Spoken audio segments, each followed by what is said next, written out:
Eu mandei pra ele assim, Gabriel e PG, Renato, tu tá acompanhando, a gente quer entender do ponto de vista psicológico, psíquico, enfim, essa regressão. Isso é o que ele me respondeu. Perguntei, tá acompanhando a história da chupeta? Ele, sim, já comprei uma.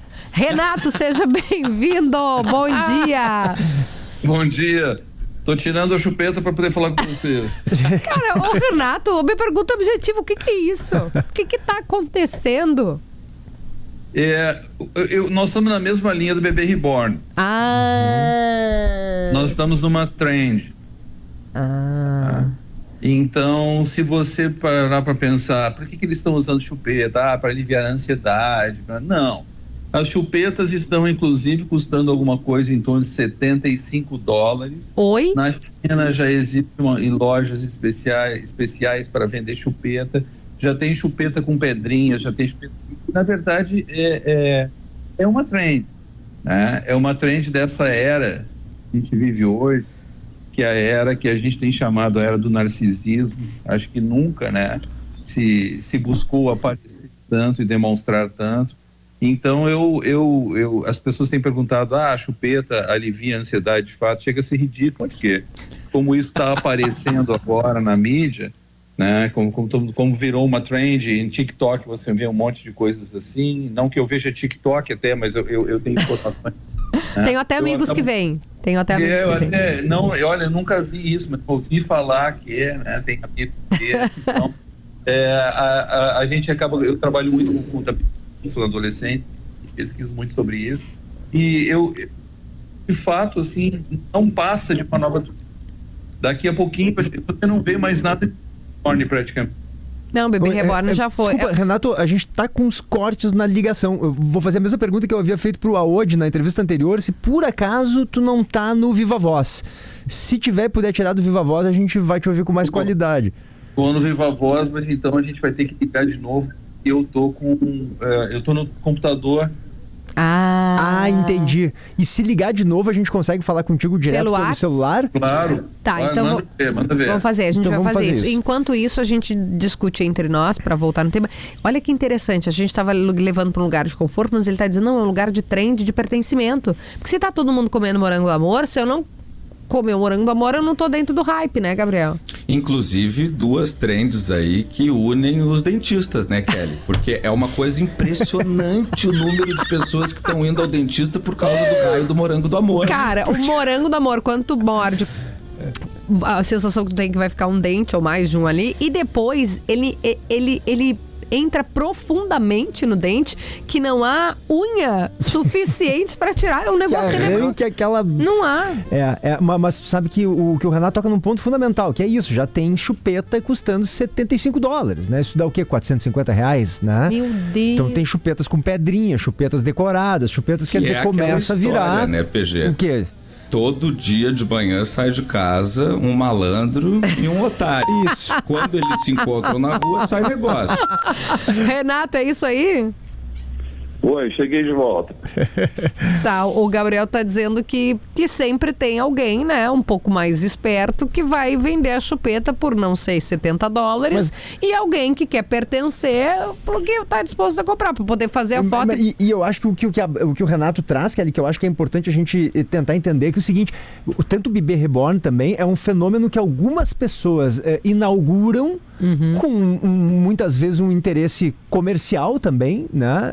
Esses influenciadores, e aí muita gente que segue esses influenciadores passa a gostar e a coisa vai andando, e daqui a pouco, é isso que eu queria entender, Renato, se ele não é um fenômeno exatamente psicológico, emocional desta geração, e é mais um fenômeno mercantil, comercial, é isso que eu queria que tu explicasse pra gente, parece que é por aí ou não necessariamente?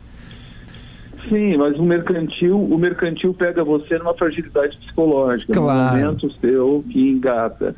Por exemplo, eu costumo dizer que nós somos a mais social de todas as espécies sociais. A gente vive em sociedade, dentro dessa trama, desse tecido social, e a questão é que o que ser humano precisa, basicamente? De reconhecimento por pares. Isso acontece lá na adolescência, chama separação, individuação, e você começa a formar a sua personalidade. Agora, nos tempos... Eu estou publicando um livro, lançando aí no Instituto Ling, no dia 26, E aí, justamente, a gente fala disso. Eu fiz um apanhado histórico. Ele é um livro sobre um labirinto chamado Família, pela LPM. Mas, assim, vem justamente da constituição desse fenômeno que acontece dentro das famílias também. Porque nunca na história da humanidade se teve tanto espaço para a individualidade. E quanto mais individualidade você tem, mais conflito você tem. Então, as pessoas buscam se diferenciar. Nunca tiveram tanta liberdade de expressão, assim.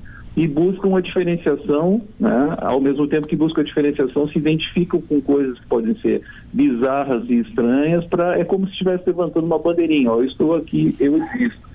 E a geração que tem consumido a chupeta é a geração Z, aquela que está lá por volta dos 28 anos, perto dos 30 anos de idade, de 13 a 28 anos de idade.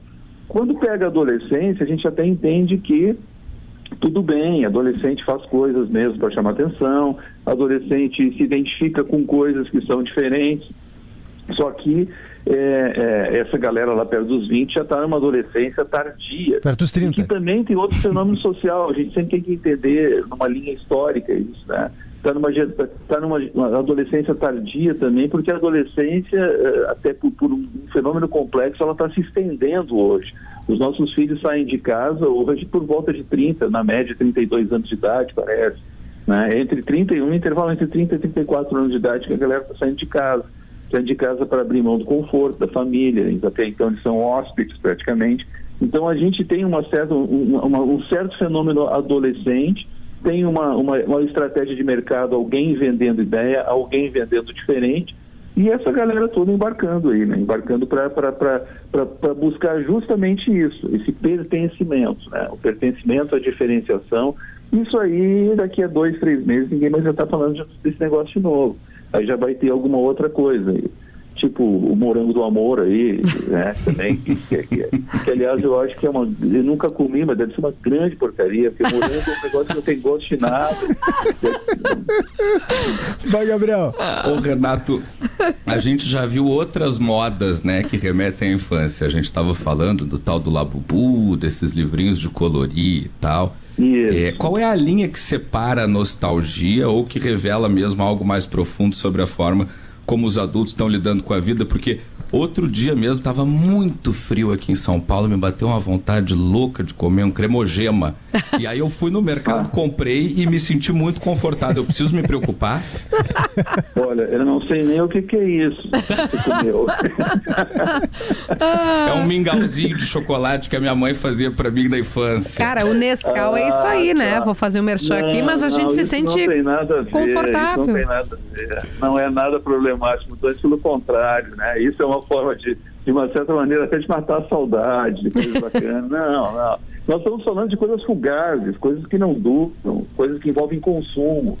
E aí, daqui a pouco, quem é que tem a chupeta mais bonita? Quem é que tem a chupeta mais cara? Não tem nada a ver. Mas aí não Renato, por exemplo, agora tem rede social, mas quando a gente estava no colégio, eu, PG, Gabriel um pouquinho mais novo, mas a gente queria, no meu tempo era moda, era um tênis bem fofo, assim, que era, não sei se era do surf, do skate, então todo mundo queria ter o tênis pra entrar no hype, aspas, né?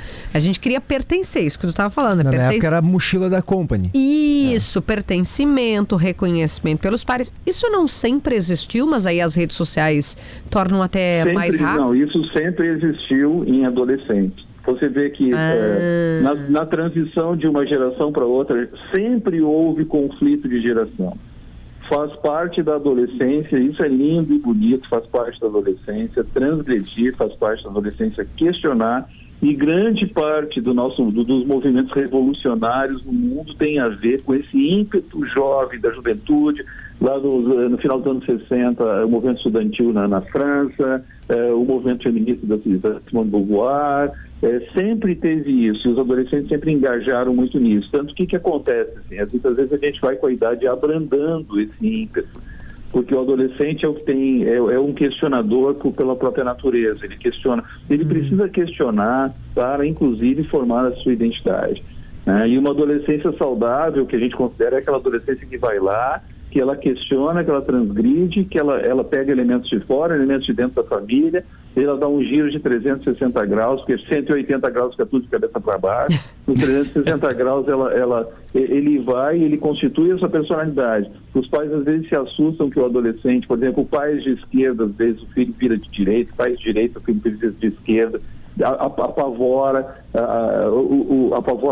os pais, e a gente sempre diz, calma, isso é uma fase de transição. Quanto mais você questiona o adolescente, mais ele se inclina, inclusive, para questionar a família. Então, é absolutamente natural isso, né? Faz parte. Só que a gente tem hoje uma certa infantilização que tem feito com que a adolescência tenha se estendido. Fenômenos sociais também, às vezes a falta de oportunidade econômica, que faz com que os adolescentes se tornem mais dependentes da família por mais tempo. Então o fenômeno não é simples assim, mas a busca por identidade, a busca por ter o tênis da Company, claro. Aquelas coisas horrorosas que se usava no passado, chamava B&B, lembra disso?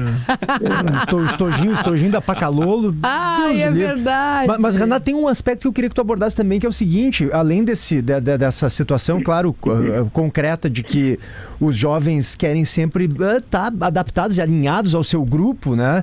E se sentir pertencendo a um grupo, não tem alguma relação entre a chupeta e a maneira como a sociedade, os jovens de hoje se relacionam com as demandas, com o mundo, com a vida muito acelerada, porque o que eles têm dito é que a chupeta ajuda a relaxar, que a chupeta faz descansar. Eu queria que tu falasse um pouco sobre isso, o que a chupeta diz sobre a sociedade de hoje, se é que diz algo.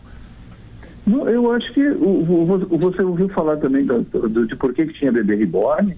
Claro. Você precisa de alguém para cuidar, isso me faz bem, isso me faz sentir cuidando de alguém, amando alguém, isso me acalma. O papo é o mesmo, é a mesma coisa. Isso envolve consumo, envolve busca de pertencimento, e hoje a gente tem um grande palco coletivo que se chama rede social, e as pessoas buscam ali o reconhecimento. Quando a gente vai para a rede social, a gente busca reconhecimento, porque todo mundo quer seguidor, não existe quem vá para a rede social que queira um seguidor zero, não dá para ter rede social. E o botão do like, né? Isso, só que aí a gente se diferencia na rede social pelos nossos nichos, que são nichos socioeconômicos e culturais, valores. Então você vai para a rede social para difundir ideias jornalísticas, crônicas, alguns vão para mostrar a bunda, outros vão para... É isso. Todo mundo vai buscar reconhecimento. Eu acho que é um retrato muito sintomático do nosso tempo, né? A gente começar a semana falando de adultização de crianças e terminar falando de infantilização de adultos. Infantilização de adultos, fantástico, exatamente isso. Né? Tá tudo 180 graus, né, Renato? Isso, tá dissonante, eu gosto do livro de Fernando Pessoa, do Desassossego, tá tudo desassossegado, até mesmo porque tem tanta coisa surgindo com inteligência artificial, com toda a tecnologia, que a gente precisa tempo também para se ajustar a isso e para aprender a usar essas coisas. A gente está engatinhando, nós somos uma geração que eu me considero semi-analfabeto digital. Já acho que o meu filho de 10 anos já nasceu, né, já é um nativo digital praticamente. E a gente está aprendendo a lidar com tanta coisa que tem surgido. Aliás, a evolução cultural ela já transpôs a própria capacidade de a gente dar conta de tudo que está acontecendo.